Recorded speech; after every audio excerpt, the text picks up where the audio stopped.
नमस्कार दोस्तों, कलाम आरएएस के answer writing and skill development के इस सेशन में आप सभी का स्वागत है। आज हम 19 तारीख को कलाम आरएएस के टेलीग्राम चैनल पर जो 3 क्वेश्चंस पोस्ट किए गए थे उनका डिस्कशन करेंगे। जैसा कि आपको विदित है, प्रतिदिन कलाम आरएएस के टेलीग्राम चैनल पर कुछ क्वेश्चंस पोस्ट किए जाते हैं जिनको आप लोगों के द्वारा अटेम्प्ट किया जाता है, उत्तर लिखे जाते हैं और एक वीडियो के माध्यम से हम उसका डिस्कशन यहाँ पर करते हैं। उस डिस्कशन के अंतर्गत हम ये जानते हैं कि जिस टाइप के क्वेश्चंस आप लोगों से पूछे गए हैं उनके स्टैंडर्ड आंसर क्या होने चाहिए, आंसर लिखने का फॉर्मेट क्या होना चाहिए, किस तरीके से आप लोगों को उन क्वेश्चंस को अटेम्प्ट करना चाहिए। तो इसी कड़ी में 19 तारीख को जो क्वेश्चंस आप लोगों से पूछे गए थे या टेलीग्राम चैनल पर डाले गए थे उनका डिस्कशन हम एक बार स्टार्ट करते हैं। सबसे पहला जो क्वेश्चन 2 नंबर में आपसे एग्जामिनर ने पूछा है वो है कंजर जनजाति के प्रमुख नृत्यों के बारे में बताइए, डांस फॉर्म्स के बारे में बताइए। ये सिंपल क्वेश्चन है। राजस्थान में अलग अलग जनजातियां पाई जाती हैं जिनमें से जो एग्जामिनर है वो स्पेसिफिकली आपसे कंजर जनजाति के डांस फॉर्म्स के बारे में, नृत्यों के बारे में जानना चाह रहा है। 2 नंबर का क्वेश्चन है, 15 शब्दों में आपको लिखना है। तो स्पेसिफिकली जो प्रमुख नृत्य हैं 2 या 3 या 4 उनके बारे में आपको एक एक लाइन में बताना है कि कौन कौन से प्रमुख नृत्य हैं जो कंजर जनजाति परफॉर्म करती है। तो एक बार हम देखते हैं कि कौन कौन से प्रमुख नृत्य हैं। पहला नृत्य हमने लिखा है मछली नृत्य।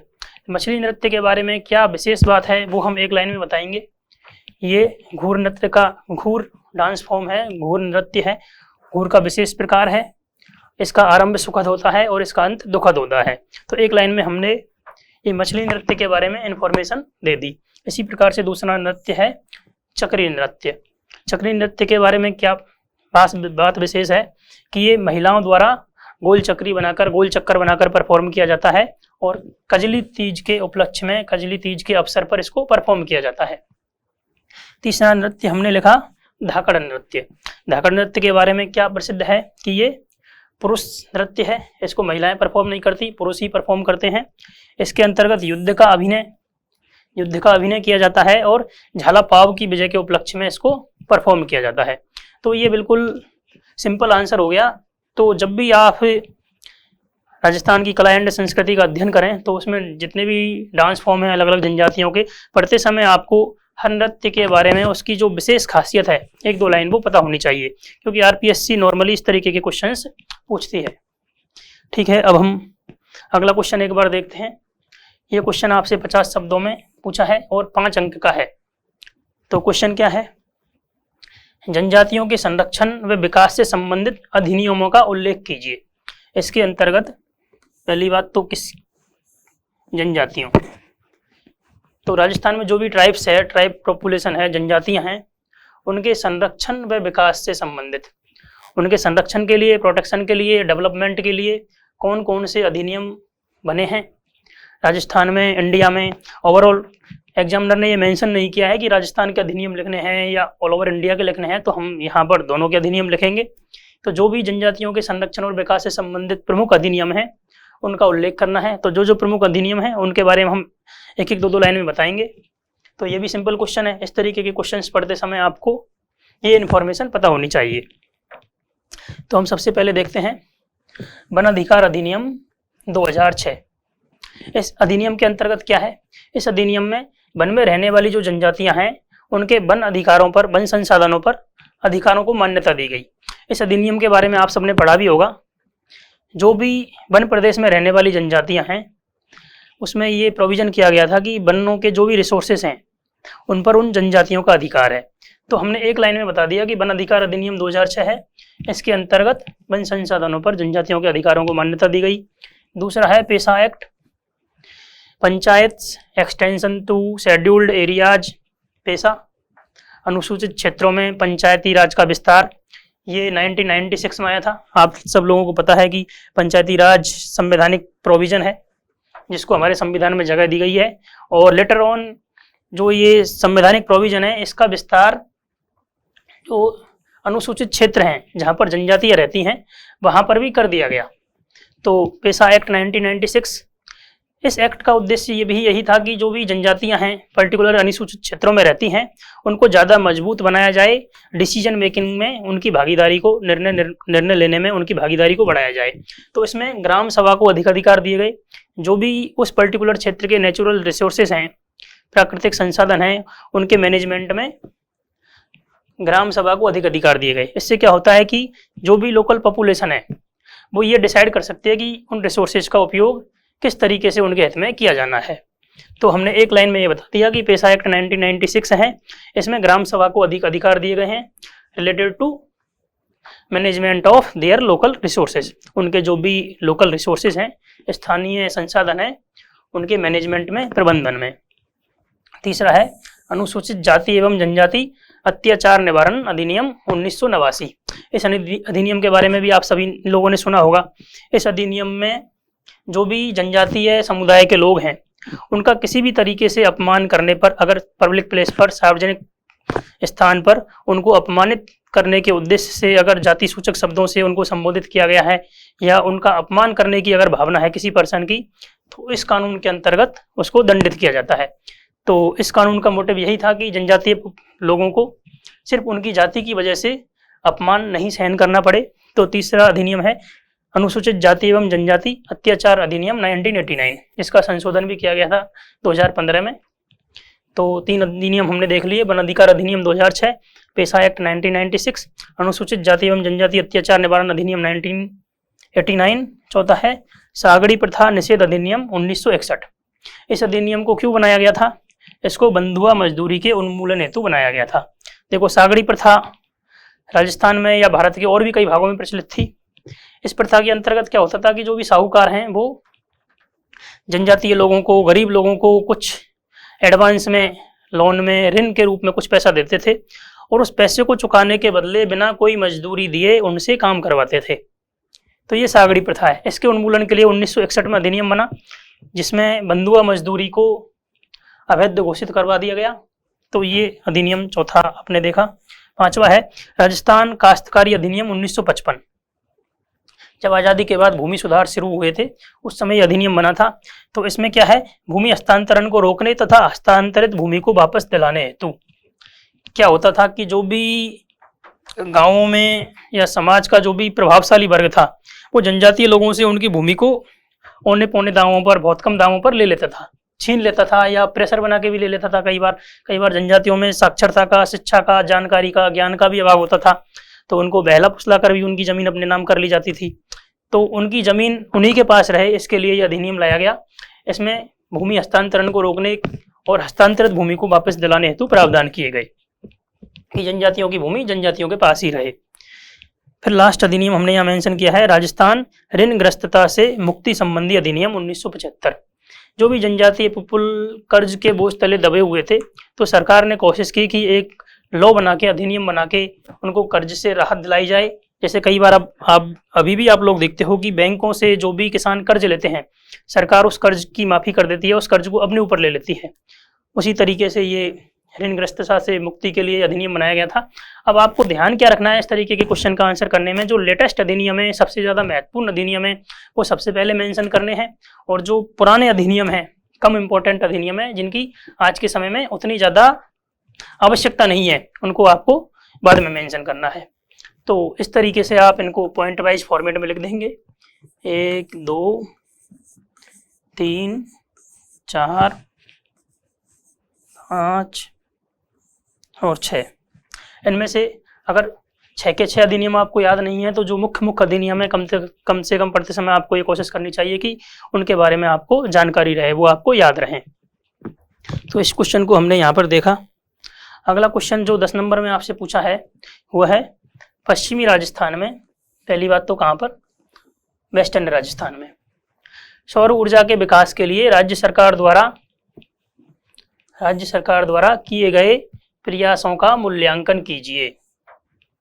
क्या करवा रहा है एग्जामिनर आपसे? मूल्यांकन, evaluate the efforts made by state government, राज्य सरकार द्वारा, for development of solar energy in western Rajasthan. तो देखो, वेस्टर्न राजस्थान में सोलर एनर्जी की काफ़ी ज़्यादा संभावनाएं हैं। सन की जो रेज हैं, सूर्य से प्राप्त होने वाला विकिरण है, रेडिएशन है, वो ऑलमोस्ट 365 में से 320-25 दिन डायरेक्टली प्राप्त होता है। आकाश साफ रहता है, इसलिए वेस्टर्न राजस्थान में सोलर ऊर्जा के विकास के लिए सबसे मुफीद सिचुएशन है, सबसे अच्छी संभावना है, सबसे अच्छी स्थिति है। तो इसलिए पश्चिमी राजस्थान में सोलर ऊर्जा का विकास काफी हुआ है। अब एग्जामिनर आपसे ये जानना चाह रहा है कि राज्य सरकार द्वारा इस हेतु कौन कौन से प्रयास किए गए और उन प्रयासों का मूल्यांकन करवा रहा है। प्रयास कहाँ तक सफल रहे, प्रयासों में क्या कमी रही, अगर कमी रही तो उसको कैसे सुधारा जा सकता है। तो इस डायरेक्शन में हमको अपना आंसर लिखना है। तो एक बार हम इसका आंसर देखते हैं। तो सबसे पहले तो हम एक रेखा चित्र के माध्यम से ये दर्शा सकते हैं, जिससे कि एक ओवरऑल पिक्चर भी आ जाए और प्रेजेंटेशन भी थोड़ा सा अच्छा हो जाए। राज्य सरकार के प्रयास हमने बता दिए। राज्य सरकार ने क्या किया है, एक तो सोलर पार्कों का निर्माण किया है। राज्य सरकार ने क्या किया है, ये देखिए, एक तो सोलर पार्कों का निर्माण किया है। सोलर पार्क का निर्माण, सोलर सिटी का निर्माण, राजस्थान सौर ऊर्जा मिशन, एक SEEZ, ये क्षेत्र जैसे कि आपने सेज के बारे में पढ़ा होगा, स्पेशल इकोनॉमिक जोन। इसी तरीके से ये सोलर ऊर्जा के विकास के लिए सीज की संकल्पना लाई गई। एक बार हम आगे देखेंगे कि ये क्या है। सीज का निर्माण और राजस्थान सौर ऊर्जा नीति, ये प्रमुख प्रयास हैं जो कि राजस्थान सरकार ने सौर ऊर्जा के विकास के लिए किए हैं। सोलर पार्क कहाँ कहाँ पर प्रमुख से बनाए गए हैं, वो भी चाहें तो आप इसी के साथ में ही यहाँ पर मेंशन कर सकते हैं, और नहीं तो चाहें जब आप अपने आंसर को डिस्क्राइब करेंगे आगे तब वहाँ पर लिख सकते हैं।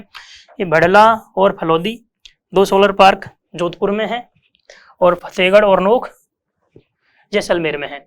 और भी पश्चिमी राजस्थान के बाकी जिलों में भी सोलर पार्कों का निर्माण किया गया है। तो प्रमुख जो भी हैं उसको आप यहाँ पर भी मेंशन कर सकते हैं, बता सकते हैं। अब एक एक करके इनको हम यहाँ पर डिस्क्राइब करेंगे, उसके बाद में राज्य सरकार के प्रयासों का एवेल्यूशन करेंगे, मूल्यांकन करेंगे। तो जो भी ये प्रयास हैं उसको हम एक एक करके देख लेते हैं। सबसे पहला है सोलर पार्क का निर्माण। तो पश्चिमी राजस्थान में कहाँ कहाँ पर ये सोलर पार्क बनाए गए हैं, जोधपुर, बाड़मेर, जैसलमेर और बीकानेर, इन 4 जिलों का चयन किया गया है। क्यों किया गया है, क्योंकि इन चारों जिलों में ही सोलर ऊर्जा के विकास के लिए सबसे मुफीद सिचुएशन है, सबसे अच्छी स्थिति है। दूसरा, चूंकि मरुस्थलीय क्षेत्र है तो जमीन भी अवेलेबल है, सौर के विकिरण की डायरेक्ट प्राप्ति होती है, तो सबसे ज्यादा सौर ऊर्जा का जनरेशन होता है। तो जो पश्चिमी राजस्थान के 4 जिलों का चयन किया गया। एक फैक्ट जो विशेष रूप से उल्लेखनीय है वो यह है कि जोधपुर में एशिया की सबसे बड़ी सोलर पार्क परियोजना प्रस्तावित है। ये हमने सोलर पार्क निर्माण के बारे में 2 लाइन बताई। फिर है दूसरा सोलर सिटी निर्माण। सोलर सिटी का सिलेक्शन करने के लिए राज्य सरकार ने क्राइटेरिया रखा कि जिन शहरों में सौर ऊर्जा की सर्वाधिक क्षमता है उनको हम सोलर सिटी के रूप में विकसित करेंगे। मतलब इनकी ऊर्जा की आवश्यकताओं की पूर्ति सौर ऊर्जा के माध्यम से की जाएगी, ग्रीन एनर्जी के माध्यम से की जाएगी। इसमें जो पश्चिमी राजस्थान है उसमें से जैसलमेर और जोधपुर शामिल हैं। बाकी अन्य शहर भी इसमें राज्य सरकार द्वारा शामिल किए गए हैं, जैसे जयपुर, अजमेर व पुष्कर। तो सोलर सिटी निर्माण के बारे में आप लोगों ने बताया। तीसरा है सौर ऊर्जा मिशन। सौर ऊर्जा मिशन की शुरुआत भारत सरकार के साथ में भारत सरकार ने की, जिसमें सारी स्टेट गवर्नमेंट भी शामिल थी। 2010 से शुरुआत हुई। जवाहरलाल नेहरू राष्ट्रीय सोलर ऊर्जा मिशन के नाम से इसकी शुरुआत की गई। इसका लक्ष्य क्या था? इसका लक्ष्य था 2022 तक 3 चरणों में 1 लाख मेगावाट सौर ऊर्जा उत्पादन का लक्ष्य भारत सरकार ने रखा था। राज्य सरकारों को भी अलग अलग लक्ष्य दिए गए थे, तो राजस्थान भी इसमें शामिल है। तो तीसरा हमने यहाँ पर ये प्रयास बताया, सौर ऊर्जा मिशन। चौथा है सीज। जैसा कि मैंने आपसे पहले बोला कि जैसे औद्योगिक विकास के लिए सेज का कंसेप्ट आया था, स्पेशल इकोनॉमिक जोन का, उसी तरीके से ये सौर ऊर्जा के विकास के लिए सीज का कंसेप्ट आया है। ये सीज की फुल फॉर्म क्या है? Solar energy enterprise zone. Solar energy enterprise zone. तो क्या है ये सोलर एनर्जी एंटरप्राइज जोन? जहां सौर ऊर्जा उत्पादन की परिस्थितियां अनुकूल हों वह क्षेत्र सीज के रूप में जाना जाता है। तो मैंने अभी जैसा कि आपसे डिस्कस किया कि पश्चिमी राजस्थान में ऑल ओवर इंडिया में, पूरे भारत में सबसे अनुकूल सौर ऊर्जा के उत्पादन की परिस्थितियां हैं। तो हमने कौन कौन से जिलों को इस सीज के अंतर्गत शामिल किया है? जैसलमेर, जोधपुर और बाड़मेर को। तो इन क्षेत्रों में सौर ऊर्जा के विकास के लिए विशेष ध्यान दिया जाएगा। ध्यान क्या दे रहे हैं वो हम अभी जब मूल्यांकन एक बार देखेंगे तब वो चीज देखेंगे। अगला प्रयास है सौर ऊर्जा नीति 2019, ये राज्य सरकार ने घोषित की है। इसके अंतर्गत राज्य सरकार ने क्या बोला था कि 2021-22 तक हम 25 गीगावाट सौर ऊर्जा उत्पादन करेंगे। तो इसका लक्ष्य था कि 21-22 तक 25 गीगावाट सौर ऊर्जा उत्पादन की जाएगी। अब हमने प्रमुख प्रयास देखे जो राज्य सरकार ने सौर ऊर्जा के उत्पादन के लिए किए। अब एक बार इसका मूल्यांकन देखते हैं कि इन प्रयासों से हमें कहाँ तक सफलता मिली और क्या कमियां रह गई, क्या सुधार किया जाना चाहिए। तो इस तरीके से एक टेबल बना के भी आप इसका मूल्यांकन लिख सकते हो, और चाहे तो मूल्यांकन लिख के आप एक पैराग्राफ में भी अपना आंसर लिख सकते हो। तो देखिए, मूल्यांकन में हम पहली बात सकारात्मक बिंदु देखें तो इसकी सकारात्मक अप्रोच ये रही, राजस्थान सरकार के प्रयासों का जो सकारात्मक परिणाम है वो ये रहा कि सौर ऊर्जा उत्पादन बढ़कर 2022 में कितना हो गया, लगभग 16 गीगावाट हो गया। हालांकि लक्ष्य ज्यादा था। राजस्थान में सौर ऊर्जा की जो संभाव्य क्षमता है, जितना उत्पादन हो सकता है, वो लगभग 142-143 गीगावाट है। पहले तो बिल्कुल ही अनयूटिलाइज्ड थी, कोई क्षमता ही नहीं थी, लेकिन राज्य सरकार के प्रयासों से भारत सरकार का भी कंट्रीब्यूशन अपने को मिला, तो ये क्षमता बढ़कर 2022 में लगभग 16 गीगावाट हो गई। निवेश इसमें बढ़ा, जैसे निजी क्षेत्र की जो बड़ी कंपनियां हैं, अडानी, टाटा, रिलायंस, सभी ने इस क्षेत्र में रुचि दिखाई और सभी की बड़ी बड़ी परियोजनाएं पश्चिमी राजस्थान में प्रचलित हैं। राज्य सरकार द्वारा काफी इन कंपनियों को प्रोत्साहन दिया गया, काफी सारी छूटें भी दी गई, जिससे कि अधिकतम निवेश इस फील्ड में आकर्षित हो। तो जब ये परियोजनाएं, बड़ी बड़ी परियोजनाएं वेस्टर्न राजस्थान में सोलर एनर्जी से संबंधित आई, तो निवेश बढ़ा, जिससे कि रोजगार के अवसर भी बढ़े। तो जो राज्य सरकार के प्रयास हैं उससे वेस्टर्न राजस्थान में सोलर एनर्जी बढ़ी। तो हमारे एनर्जी की बास्केट है, एनर्जी डेवलपमेंट है, उसमें ग्रीन एनर्जी का कंट्रीब्यूशन बढ़ा, निवेश बढ़ा, रोजगार के अवसर बढ़े, इंडस्ट्री का विकास हुआ। तो ये एक सकारात्मक पहलू हैं राज्य सरकार के जो प्रयास किए गए थे उसके क्रम में। और हम लिखेंगे कि क्या कमियां रह गई मूल्यांकन में, जो नकारात्मक बिंदु हैं, जिसको हम इस तरीके से भी बोल सकते हैं कि जो राज्य सरकार के प्रयास हैं उसका फुल जो अचीवमेंट है, पूरी क्षमता का यूटिलाइजेशन नहीं हो सका। तो वो नकारात्मक चीजें हैं कि सौर ऊर्जा नीति के निर्धारित लक्ष्यों की पूर्ण प्राप्ति नहीं हुई। जैसा कि हमने बोला कि अभी 21-22 तक 25 गीगावाट सौर ऊर्जा क्षमता उत्पादन का लक्ष्य था, उसके अगेंस्ट में खाली 2022 में 16 गीगावाट ही सौर ऊर्जा का हम उत्पादन कर रहे हैं। दूसरा यह है 142 गीगावाट संभाव्य क्षमता है। राजस्थान में टोटल सौर ऊर्जा का उत्पादन 142 गीगावाट किया जा सकता है, मतलब काफी ज्यादा क्षमता है, जबकि उत्पादन केवल 16 गीगावाट ही हो रहा है। तो जो संपूर्ण क्षमता है उसका उपयोग करने से अभी हम बहुत पीछे हैं। तीसरी इसकी नकारात्मक चीज हो सकती है कि जो सौर ऊर्जा उपकरण हैं उनके हम अभी आयात पर निर्भर हैं, घरेलू उत्पादन बहुत कम है। जो मुख्यतः सौर ऊर्जा से संबंधित जो भी उपकरण हैं सौर ऊर्जा उत्पादन में यूज होते हैं, उसके लिए हम चाइना के ऊपर डिपेंडेंट हैं, ज़्यादातर उपकरणों का आयात होता है। जबकि राज्य सरकार को जो सौर ऊर्जा से संबंधित उपकरण हैं उनके घरेलू इंडस्ट्री के डेवलपमेंट के लिए भी, विकास के लिए भी थोड़े से ज़्यादा प्रयास करने चाहिए, जिससे कि स्थानीय स्तर पर ही उन उपकरणों का भी उत्पादन हो, रोजगार के अवसर बढ़ें और आयात पर हमारी निर्भरता कम रहे। तो एक लाइन में फिर आप निष्कर्ष के रूप में ये लिख सकते हैं कि राज्य सरकार द्वारा जो सौर ऊर्जा उपकरणों के घरेलू विनिर्माण को बढ़ावा देते हुए अधिकतम ऊर्जा उत्पादन हेतु अधिकतम निवेश को आकर्षित करने का प्रयास करना चाहिए। इस तरीके से किसी एक लाइन से आप कंक्लूड कर सकते हैं आप अपने आंसर को कि राज्य सरकार द्वारा प्रयास किए गए हैं, लेकिन और प्रयास किए जाने की आवश्यकता है। तो कहाँ पर प्रयास किए जाने की आवश्यकता है वो एक लाइन में आप कंक्लूड कर सकते हैं। तो इस तरीके का क्वेश्चन क्या है कि स्ट्रेट फॉरवर्ड क्वेश्चन है, हालांकि क्वेश्चन 2-3 पार्ट्स में डिवाइड होता है। अब इसमें बच्चे क्या गलतियां करते हैं, देखो कुछ बच्चे गलतियां करते हैं। एक बार क्वेश्चन को हम दोबारा से देखते हैं। पश्चिमी राजस्थान में सौर ऊर्जा के विकास के लिए राज्य सरकार द्वारा किए गए प्रयासों का मूल्यांकन कीजिए।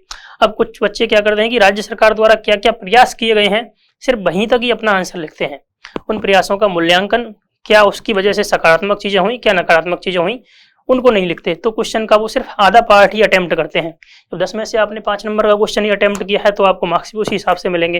तो क्वेश्चन पढ़ते समय इस चीज का आपको विशेष ध्यान रखना है कि क्वेश्चन में आपसे क्या पूछा गया है, जो आपसे पूछा गया है वही आपको अटेम्प्ट करना है, उसी का आपको आंसर करना है। तो आज के डिस्कशन में बस इतना ही। Thank you very much.